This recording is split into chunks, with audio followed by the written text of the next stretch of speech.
Olá, gente, tudo bem? Hoje nós vamos falar um pouco mais sobre as técnicas de pesquisa qualitativa. Eu sou Ana Gabriele, a host desse podcast, e nossas convidadas são Maria Eduarda, Emily Souza e Camila Freitas.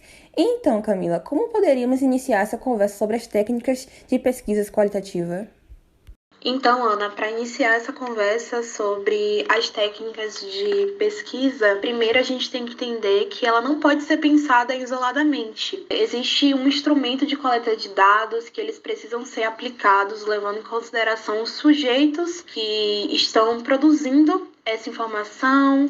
A gente precisa levar em consideração qual é o referencial teórico escolhido, quais são os procedimentos mais apropriados para que se alcance o objetivo final. Então, para chegar nesse resultado, existem algumas técnicas que podem ser divididas em técnica de coleta de dados, técnica de registro de dados e técnica de análise de interpretação de dados. Essa primeira técnica, ela pode ser descrita como um processo de observação do participante, de entrevistas, de um grupo focal, de história de vida, de rede de relações. E assim, a primeira coisa seria a observação do participante. Na pesquisa qualitativa, essa observação significa examinar com todos os sentidos um evento. Porém, uma problemática que tem sido criada nesse processo de pesquisa qualitativa seria a confusão entre a observação participante com o que seria a pesquisa participante. E a diferença seria que na observação participante, ela possui como objetivo conhecer e compreender a realidade, como também a definição dos objetos, das técnicas e análise de dados. Quanto à pesquisa participante, que também pode ser chamada de pesquisa-ação, tem como objetivo transformar essa realidade. Nós também temos o grupo focal, que basicamente é uma técnica muito utilizada pelas empresas de marketing ou pela mídia. E ela vem sendo utilizada na pesquisa qualitativa, resgatando algumas tradições presentes em um grupo de entrevista. Ou seja, ela é dividida em fases e cada uma dessas fases, elas constituem como funcionaria esse processo. Pode-se explorar, por exemplo, um tema específico a fim de captar diferentes visões sobre o mesmo. Também pode analisar um grupo para tentar captar a visão de mundo ali presente sobre determinados temas, e também pode acontecer a análise de ambos ao mesmo tempo. E nas fases, é dividida em três. A primeira seria o convite a esses participantes em potencial, constituindo uma seleção das pessoas a partir de critérios pré-estabelecidos. Logo em seguida, teria a preparação desse encontro com o roteiro, com algumas questões abertas, com algumas hipóteses, a preparação do local, perguntas diretas sobre a vida pessoal desses participantes. Já a fase 2 seria um encontro em si, com a presença de um facilitador, que ele deve manter a liderança desse grupo, ele deve ouvir atentamente os participantes, demonstrar envolvimento e os encorajá-los a participar, para que, enfim, cheguemos à fase 3, que seria a transcrição dessas fitas. Além do que Camila disse, é bom lembrar que dados vão além dos conhecimentos técnicos. O ponto de vista histórico é muito importante para a análise também. A técnica de coleta de história de vida busca compreender o desenvolvimento da vida do sujeito investigado e traçar com ele uma biografia que descreva sua trajetória até o momento atual. Uma ênfase especial pode ser dada às relações sociais que se quer investigar, né? Isso, sim. A história de vida pode também, além de recuperar as experiências dos indivíduos, recolher também crenças, mitos, tradições, o que permite o melhor entendimento da própria história e trajetória dos informantes. A partir disso, nós podemos perceber como é fundamental que o informante tenha clareza da finalidade da pesquisa e também que ele acredite que a sua história é importante não apenas para si, mas para a pesquisa em si. Exatamente. Em cada novo encontro com o informante, o pesquisador tenha presente as histórias já relatadas anteriormente, dando sempre importância aos nomes, detalhes de pessoas e eventos já relatados. Outra coisa que vai de encontro com a história de vida é a rede de relações. A técnica de rede de relações consiste em um mapeamento descritivo das relações sociais de troca em um grupo definido. São um conjunto específico de vínculos entre um conjunto específico de pessoas e as características desse conjunto, que podem ser usadas para interpretar o comportamento social das pessoas envolvidas. Nela é importante analisar o que é trocado, ou seja, o conteúdo dos vínculos, identificar se as relações são horizontais ou verticais, e também qual a densidade desses vínculos, se estreitos ou fluidos, contínuos ou eventuais. Então, as redes são construções abstratas que o pesquisador define de acordo com o seu interesse de pesquisa? Isso aí, muito bem colocado. No meio da coleta desses tipos de informações, vocês podem fazer uso de alguma dinâmica para desenvolver uma melhor comunicação com os informantes? Sim, temos a elaboração de desenhos e também a classificação, ordenação de fatos ou gravuras. A técnica de elaboração de desenhos consiste em propor aos pesquisados que representem graficamente uma determinada situação ou concepção.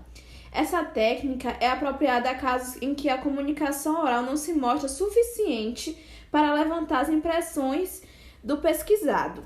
Também temos a classificação de ordenação de fatos ou gravuras. Outra técnica que se utiliza de objetos. Ela apresenta aos informantes um número determinado de fotos de pessoas em situações diferentes ou com diferentes condições físicas, podendo ser feito o mesmo para tipos e cores de medicamento e alimentos, visando conhecer as representações e os valores atribuídos pelos informantes. Com isso, consequentemente, é trabalhado os tipos pré-classificados ou estereótipos. Interessante. Na pesquisa qualitativa é feita análise de documentos? Bom, embora pouco utilizada, a análise de documento consiste na pesquisa documental, uma ótima fonte de informações que pode aliar-se a outras técnicas de coleta, complementando ou evidenciando novos fatos. Como, por exemplo, podemos ter os documentos oficiais, que são as leis, os regulamentos. Também temos as coisas pessoais, que são cartas, diários, autobiografias, ou até mesmo as coisas que estão expostas ao público, né, que são as revistas, os jornais, livros, discursos. Bom, essa técnica garante maior controle e domínio ao pesquisador. É fundamental.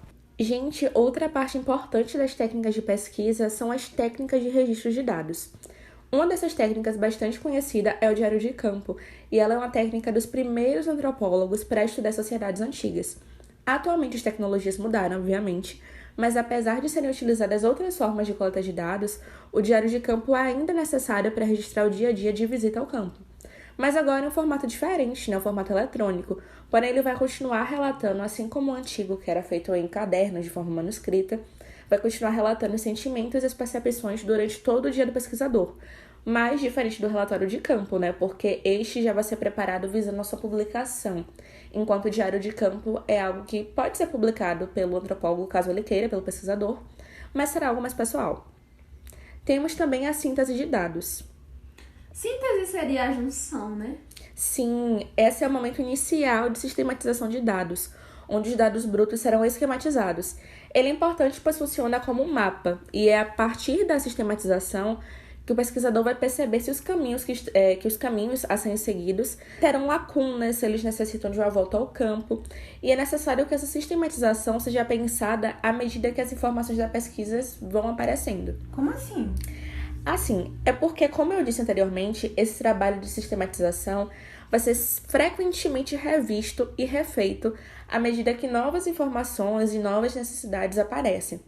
Então, a síntese ela precisa realmente ser pensada juntamente a todo esse processo de ajuste. Ah, entendi. É possível pensar da seguinte forma, então. A fase inicial de uma pesquisa de campo vai possuir as coletas de dados e logo verá seguido o registro cronológico, e um fichário com dados básicos e então os dados brutos. A fase intermediária, então, seria a sistematização desses dados, sua lapidação, para que seja mais explorada numa fase à frente, que seria a fase de análise e interpretação de dados. Por falar em análise, né? Acho que chegou o momento de falarmos dela um pouco. Sim, agora que vamos falar sobre análise, e é importante salientar que ela não vai representar apenas que o podcast está chegando ao fim, mas também representa o fim da pesquisa em geral. A análise é o produto final de uma pesquisa antropológica. Esse é o momento em que os dados das pesquisas já foram trabalhados, conclusões são alcançadas e também teorias ou propostas sobre os grupos pesquisados. A análise é realizada a partir da discussão dos temas e dos dados. O relatório final, que vai apresentar essa análise, também vai contar com as explicações dos fenômenos. Sim, afinal, essa é a finalidade da ciência, né? A explicação científica. Então, Ana, a gente pode dizer que sim, mas existem relatórios sem explicações. Mas é necessário que os levantamentos dos fenômenos acompanhem sempre que possível uma proposta de explicação. Mas claro que sem extrapolar o que os dados permitem explicar. O pesquisador não deve cair no erro de extrapolar a capacidade interpretativa que os dados fornecem. A fase de conclusão da pesquisa sempre será mais trabalhosa, e esse momento vai depender tanto da orientação de pesquisadores mais experientes, quanto da experiência dos pesquisadores que atuam. Mas, para concluir, não há fórmula mágica para isso.